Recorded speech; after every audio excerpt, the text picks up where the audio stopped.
the sweet sounds of a little disco here on a Thursday Mm-hmm. in, what is this? Cinco de Mayo. I don't even know why I didn't think about that until right now. We should have done something a little bit Cinco de Mayo themed. Well, let me see if our real stars of the Office Hours show have Cinco de Mayo. Nope, sorry, we are not Cinco de Mayo themed today, but it is Go Cinco de Mayo. Cubs. Mike Stetzel, JENNYRUECHEL, how are you guys today? Jenny, I'm going to assume that in the Colorado office, there's something going around with margaritas and tacos. I just making my guess. There is talk of margaritas and tacos after work, possibly. So we'll see what Wink, happens. wink. How about you, Mike Stetzel? Anything there in the Warsaw? Are you going to celebrate Cinco de Mayo?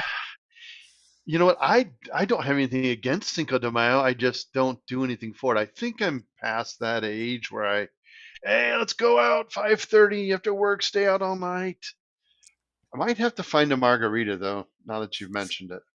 That does sound good. I did a little bit of tacos last night for my kids. Tonight is a softball game and a band concert on Cinco de Mayo as we celebrate. So no dinner. So last night we did Mexican food, and but hey, that's how life goes. But let's talk about, you can add value by celebrating random holidays that may have something to do with Mexican independence and may not. Depends who you read on that. Or you can add value to your merchants. And one of the things we're going to talk about today is how do you add value outside of the credit card processing world? And the first question I'm going to come to Jenny on this is, why do we want, we're PAYPROTEC. We make 99.9999% of our money every time someone dips, swipes, or inserts a credit card somewhere. Why would we want to be talking about adding something else to it and encouraging our partners to find some way to add value when they're serving merchants? Yeah, well, I mean, that's what really is going to set us apart from the rest, right? Credit card processing, it is a very competitive industry. But if you can offer the best credit card processing, offer to save them money with our Edge program, and then add something else additional that can really help their business not only just survive, but thrive and be the best business possible, and they go to you for all those types of solutions, it's a really great opportunity to create that network and just really create that community within the businesses that you're working with.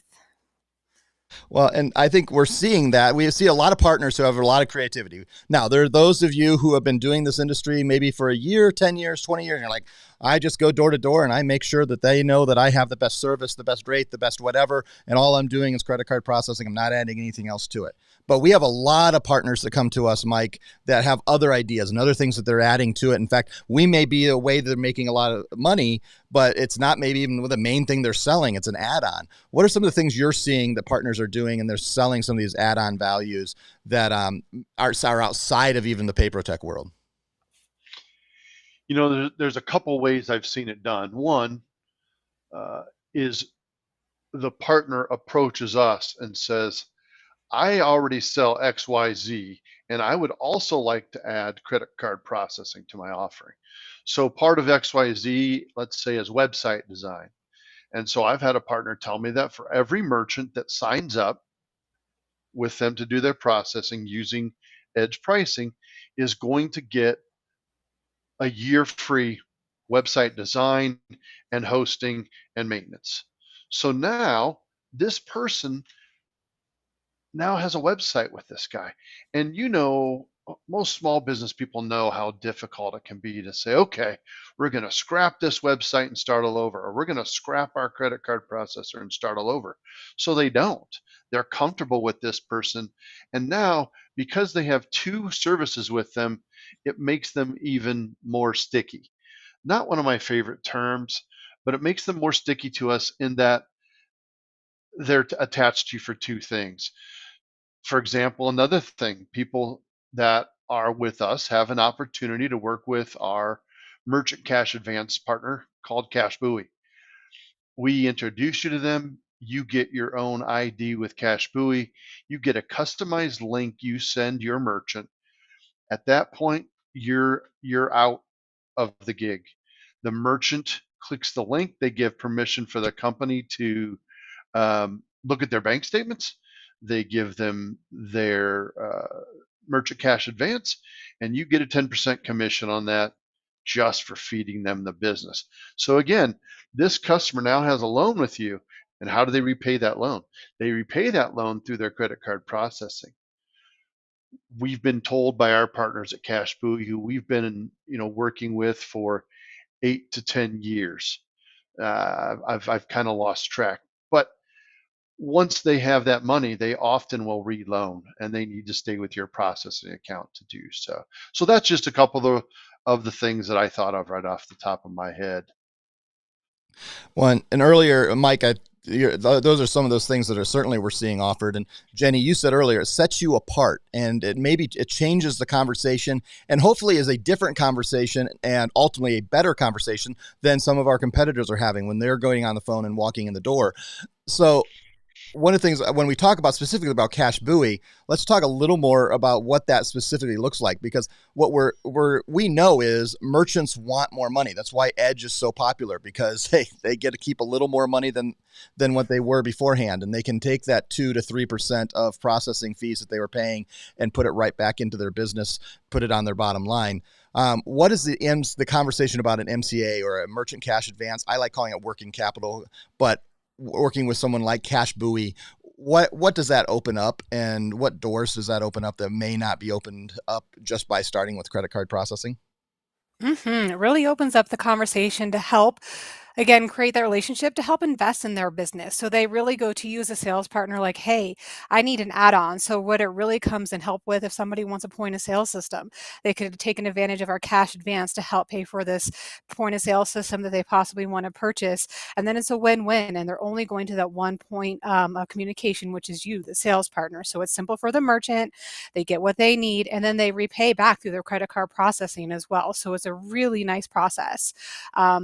Also offering like gift cards and things like that, like really making yourself the point. They say, hey, I want to grow and expand my business, can you help me? And your answer is sure. I have all that. I'm not just a credit card processing. I have cash advances, gift cards, like Mike said, if you have any other additional services, website design. I see a lot of accountants and CPAs get involved in this process as well, so there's a lot going on with it. It's pretty cool. Well, and what I like about this is we're building relationships, as you guys have already said with Cash Buoy. We're handing you off to Cash Buoy. You have your own ID with them. They set up their own page. All the applications, it all goes under your name, but the relationship is with you, and you get the full commission and the full relationship. But we've vetted them for now 8 to 10 years, and how we're setting ourselves apart in the industry. We're not the only ISO and only payments group that Cash Buoy is working with, but we give the 100% of the commission back over. We're not trying to make our money through Cash Buoy. We're trying to make you more money and provide you something that we know is important, and that if they want it, they're going to go get it. And, Square, one of our biggest competitors in the field, makes a significant, last time I looked, and I should have looked for this conversation, I believe it's around 23% of their operating revenue comes from their working capital, from their cash advances. And it's one of the ways they tie people in. You've gone into the store, they say, well, I can't leave Square right now. I took an advance last year, or I did XYZ, and they, are tied to them. It's the same thing we want to do. And we have other competitors that are doing it. So if you're not offering it, if it's not part of your regular proposal, then if they come in and when they need it and someone else comes in, they're going to take the processing with them. And it's one way for you to be able to hold that down. But the thing I also like about it is you're building third-party vendor relationships. And so take like ChargeZoom and PayTrace. They're things that we have. We have the relationship. We can do the warm handoff. We do some of the training sometimes. Sometimes they do it. Our people are always talking about it. But it's important to have that relationship with these third-party vendors. And we want to do some of that vetting for you and not always do it. But hey, you have a plethora of products before you. Mike, for our partners, what do you think is some of the important things that they should look at when developing relationships with third-party vendors, whether we vet them first and hand it off, or maybe it's some type of software vendor in their local community that they're going to work with, or maybe it's that they're not offering the websites, but they partner together with someone who's doing e-commerce websites and they build a relationship. How do you work with third-party vendors? What do you think is important for partners to look for in building that trustworthy relationship? Gosh, that's a great question. So obviously, you want your partner to be in a good relationship, not in a relationship that they're unsure of, or that may be with the fly-by-night merchant, or I'm sorry, business. Beyond that, there may be some situations where we need to help this partner's partner become compatible with EPX. We have, in the last few years, really excelled with our integrations team at helping people become integrated to the EPX platform. So now, if this partner has a friend who owns a certain piece of software they want to use as they sell merchant accounts, our integrations team starts to prepare them to be integrated with EPX. And now, here's another example of somebody becoming more sticky. This partner's software is loaded into EPX. Why would they go anywhere and put deals now? Why would they go anywhere else? So now we're talking about something that our agents have that they can't find anywhere else. I know that a lot of processors are not into this type of thing. They're not catering to people for that as easily as we do now.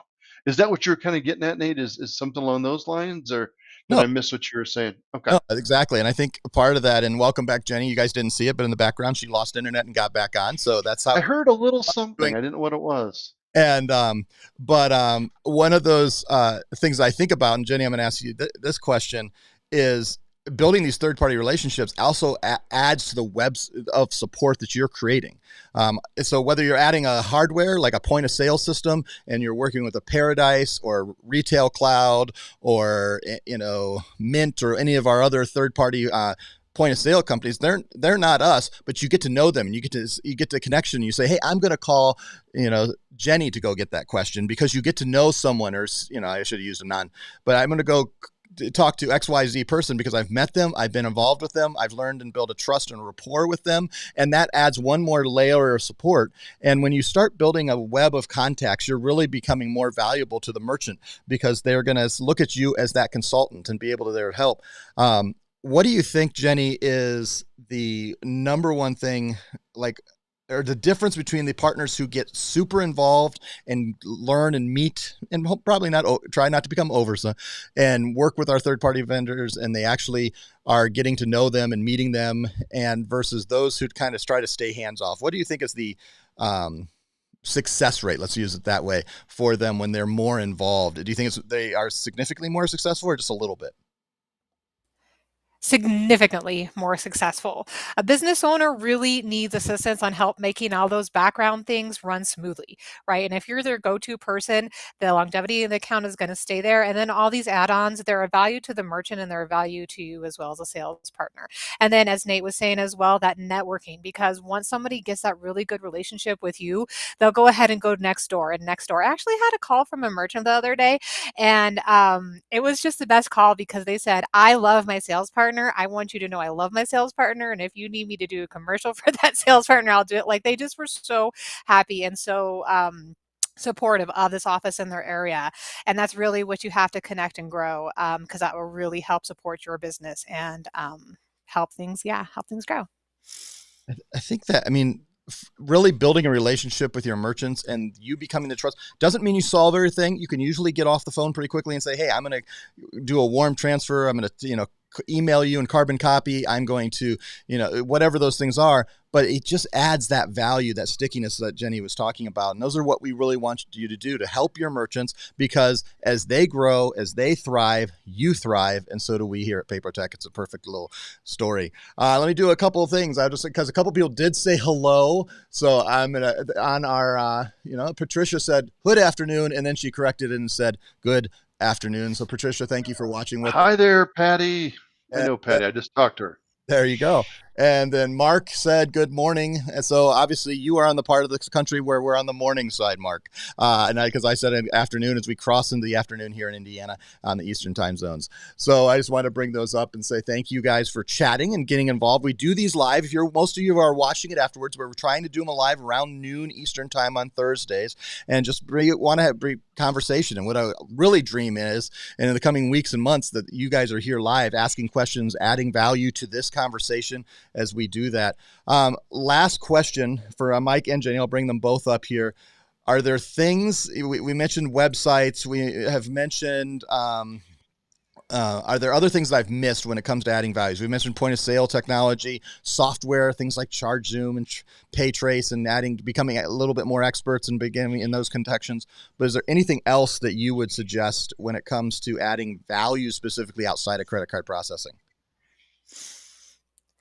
I would say get involved in your local marketing and if you have a local bookkeeper, CPA, and accounting. Like if you can really get in with these types of relationships, these are really like the gears of what helps the business go really run effectively. So if you can really get networking with any type of marketing and again with any type of reconciliation and things like that for a business and help them out with that, those are good ends as well. Awesome. Mike? Think about the people you're involved with that are involved with small business, like Jenny's suggestion. But in the last 2 weeks, I've talked to a gentleman that owns 300 vending machines that are located in various types of businesses. I talked to a lady yesterday who is a business consultant, and they do their bookkeeping. They do various services for all these people. I talked to two guys yesterday. They have 500 televisions scattered around 300 different businesses in a 9-county area that display advertising. So these people are already a trusted partner of these. I've just named clearly maybe 1,000 businesses that these three people are in touch with. So these guys have chosen to go the extra step and say, hey, you know what? We should be getting some of this money. We tell people where to go for their credit card processing. I don't know what I'm telling them, but why don't I make the money? There's just as many people out there that are not willing to take that step. They don't want to mess with it. So why don't you get on board with them?